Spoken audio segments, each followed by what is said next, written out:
This is a type of spell work that I utilized before I was brave enough to admit to myself that I was practicing magic, that I had always been practicing magic, and that my entire family engaged in magic, even though some of them would be horrified to hear it called that.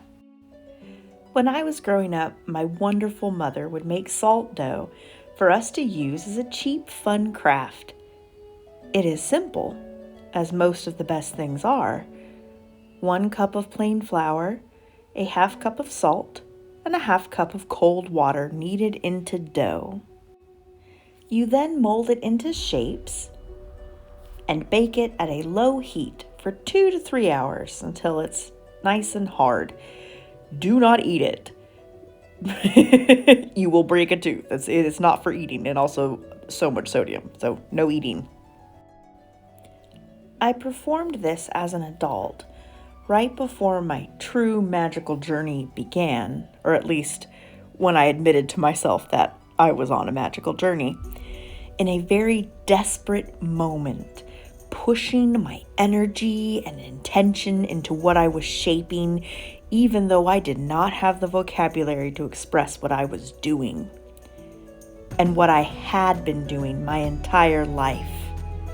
And surprisingly, it worked.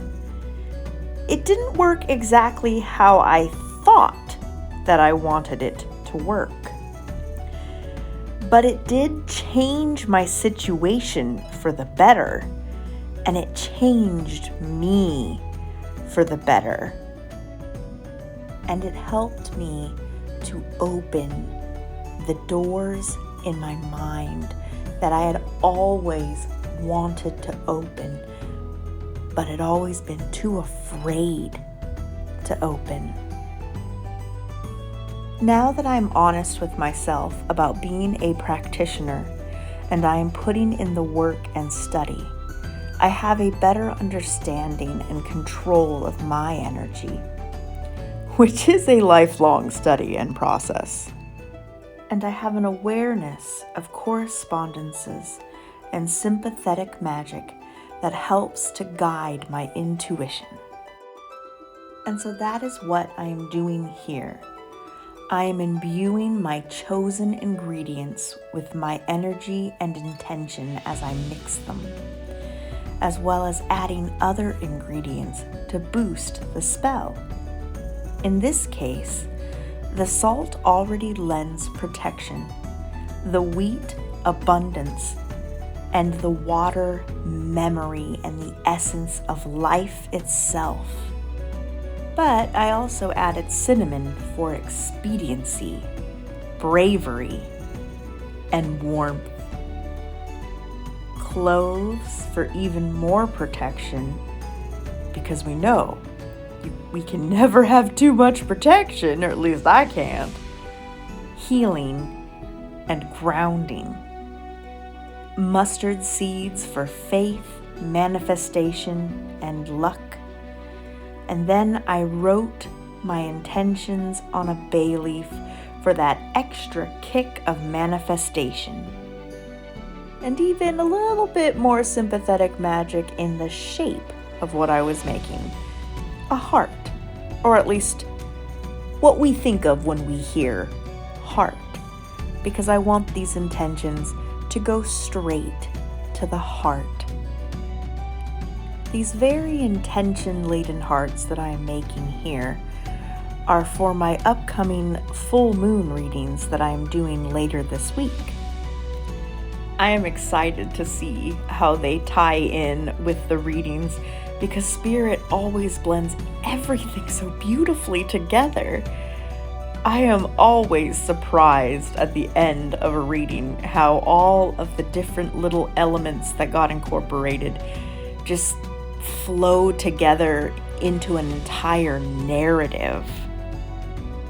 During the same salt dough session, I also did some spell work for my partner, but I'm not going into specifics on that because it's quite personal.